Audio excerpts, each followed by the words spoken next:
Le 1er janvier 1918, une unité de 2000 soldats afro-américains débarque à Brest. Les membres du 369e régiment d'infanterie sont pour la plupart originaires des quartiers populaires de New York, et notamment de Harlem. En leur sein, un orchestre d'une soixantaine de musiciens, dirigé par l'un des pionniers du jazz, James Wheat Europe, interprète une version bien à lui de la Marseillaise. 2 mois plus tard, le 10 mars 1918, ils sont envoyés dans la Marne, où des affrontements décisifs sont sur le point de se dérouler. Peu entraînés, rejetés par une armée où la ségrégation raciale bat son plein, les Harlem Hellfighters sont rapidement incorporés au sein de la 161e division d'infanterie française. Après seulement 3 semaines de formation, ils rejoignent l'enfer des tranchées.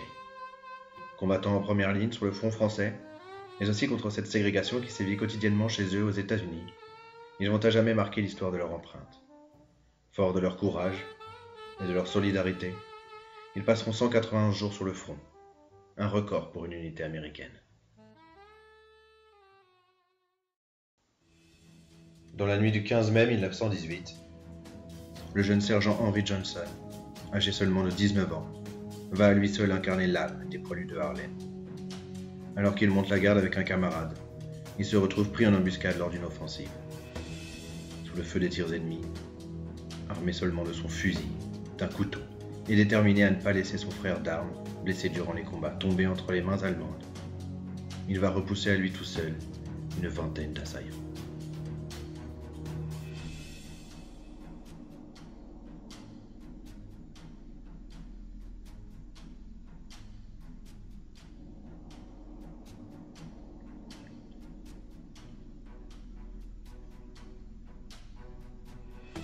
Pour cet acte héroïque, il sera décoré de la Croix de guerre française, une première pour un soldat américain.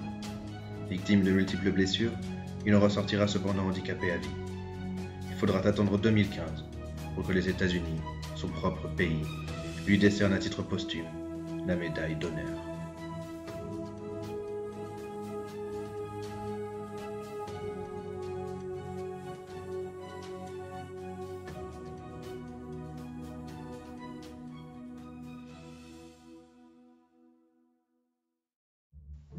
Durant 191 jours passés sur le front, jamais les Hellfighters ne vont reculer face à l'ennemi. Aucun d'entre eux ne sera fait prisonnier. Le 20 novembre 1918, près d'une semaine après l'armistice, ce n'est donc pas un hasard si les soldats de Harlem sont les premiers à franchir le Rhin. Ils recevront la Croix de guerre française à titre collectif, et 170 d'entre eux se verront récompensés à titre individuel.